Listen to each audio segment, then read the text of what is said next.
жин киргенде адамды өлүмгө алып барышы мүмкүнбү дейт. Жин адамды өлүмгө алып барышы мүмкүнбү? Алып барышы мүмкүн. Бул биринчиден адамдын өзүнө өзү кол салдыруу менен, мисалы биздин практикада жанагы адам жин кирип калганда кээ бир жиндер сүйлөйт да. Ошондо мен муну өлтүрүш үчүн кирдим деп айткандар бар да.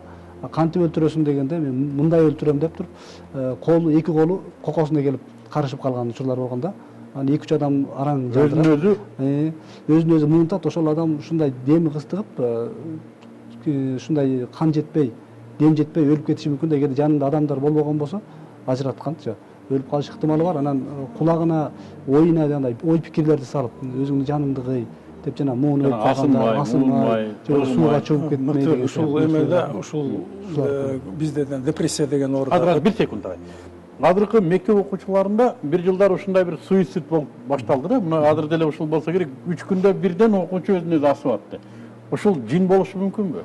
Болушу мүмкүн экен. Себеби баары эле ошол астын өлгөндөрдүн баардыгы тең жин аркылуу деп айта албайбыз.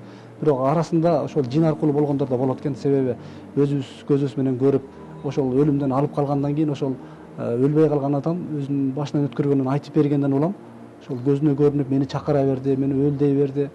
Мындай өл деп өлүүнүн жолдорун да көрсөтүп берет да. Ошондон улам бул жин аркылуу да болушу мүмкүн. Агай.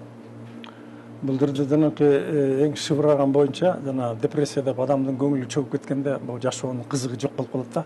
Анан ошондо адамдын көңүлү чөгүп кеткенде өлүм жөнүндө ой пайда болуп калат. Эми мына ушул жерде шыбыраган үн чыгат да мээсинин ичинен. Сен эми мындан көрө өлүп эле албайсыңбы, асынып калбайсыңбы? Ушул жиндин үнүбү? Жиндин үнү да бул. Бул жиндин үнү. Мындай алып көргөндө Куранда айтып атат, 27 аятта айтып атат да, силердин эң биринчи душманыңар бул жин деп атат. Ошон үчүн жин эмне дейт? Наущайт деп атпайбы? Шыбырайт. Азыр ушуну тактайлы. Ошо силердин душманыңар жин деген, ошо шайтан экөө бирби же жин башка, шайтан башка? Баягы телегөрчүлөргө да түшүнүктүү болсун бир кошумча айтып кетиш керек экен. Жалпы жөнүнөн жиндердин баардыгы бизге душман деп айтсак анда туура эмес болуп калат. Себеби жиндер бөлүнөт, жана мусулман, кафир депчи. Ал жана адамдарга зыян берип, шайлоого айтканда шыбырап келип азгырып аткандар көбү ошол кафирлар болот дейт да. Эфириттери деп коет экен, мариттери деп ушундай бөлүнөт да. Мусулман мисалы адамдардын чыныгы мусулман имандуулары башкаларга кандай зыян кылбаган сыяктуу эле жиндердин да мусулмандары эч кандай зыян кылбайт. Кудайдан коркуп такып. Жин, шайтан деген сөз бизде байма-бай келет да. Ушундай кошуна келет. Бунун мааниси эмнеде? Бул мааниси шайтан бул сыпат экен. Жин болсо бул түркүм да.